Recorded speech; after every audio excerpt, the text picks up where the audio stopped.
Welcome back. We're still talking about autism, and we were talking about early intervention. When you say early intervention, let's first start like this. Can this be detected before birth, while the mother is still pregnant? Well, no, not necessarily, except there is a risk. Like, for instance, a child born into a family, an autistic child born into a family, there is a risk for the next child To be autistic. That's the truth. So Yes. do they advise Well, them, we could advise. don't have another baby if you don't want to go through this again? I mean, do they do There such is actually things? an increased risk, though, but you know, in our society, we wouldn't want to give such advice. I actually know of a family who have 3 autistic children, Oh, and dear. then on their own, they decided they didn't want to Anymore. go for that. Let's take Rosemary again. Hello, Rosemary. Hello, Rosemary.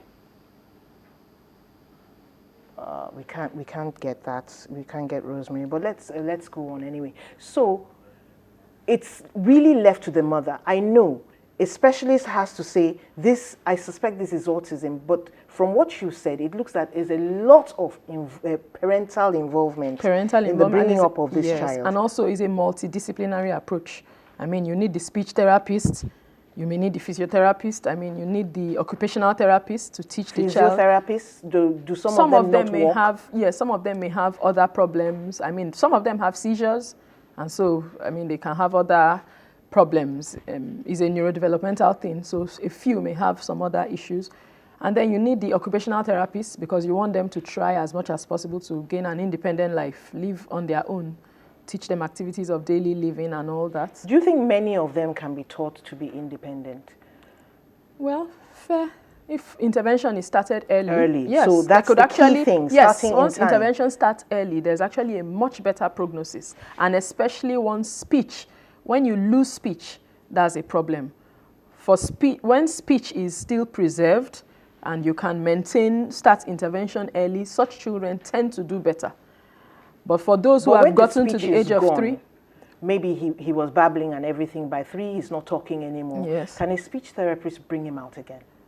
Well, a speech therapist we can now try and work on, it doesn't have to be at least non-communicative ways of determining what the child wants. That can be helpful. Sometimes you just cannot achieve speech. And so you teach the child other ways of communicating his needs and all that.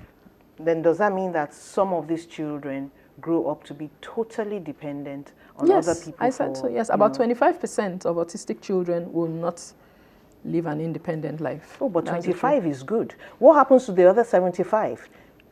As I said, it's a spectrum. Some of them will do well. Some will go to regular school and do they cope improve? Well. Yes. Like he's on a spectrum, but he gets better. He keeps going up. Yes, that's what I mean. Yes, with early intervention, some of them gradually could get better and achieve an independent life. I mean, some autistic children are working.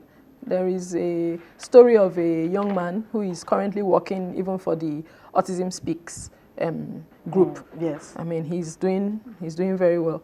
So I read amazing things about famous people who are actually autistic. By the way, do you ever get off that tag of, you know, I used to be autistic. But I'm not anymore? Yeah, well, it's a thing of the mind. It's a thing of the mind. But I think with improved behavior and functioning, such a tag wouldn't apply anymore. But some of these people said, you know, they couldn't speak. They were non-verbal, 3 years old, 4 years old, but they were taught to speak and have gone on not just to be independent, but actually famous. Yes, and outstanding. That's what I said. Some of them have this above average intelligence even. Some autistic children are very good with figures, maths, while some are very good with artistic skills. So the trick is don't give up on those children and start intervention early. What would you tell a mother to be careful of? What would she see and, you know, quickly get intervention for her child? Like I said, from age 12 to 18 months, or let's say 14 months to 18 months, that's a time you can actually notice your child, the growing up period.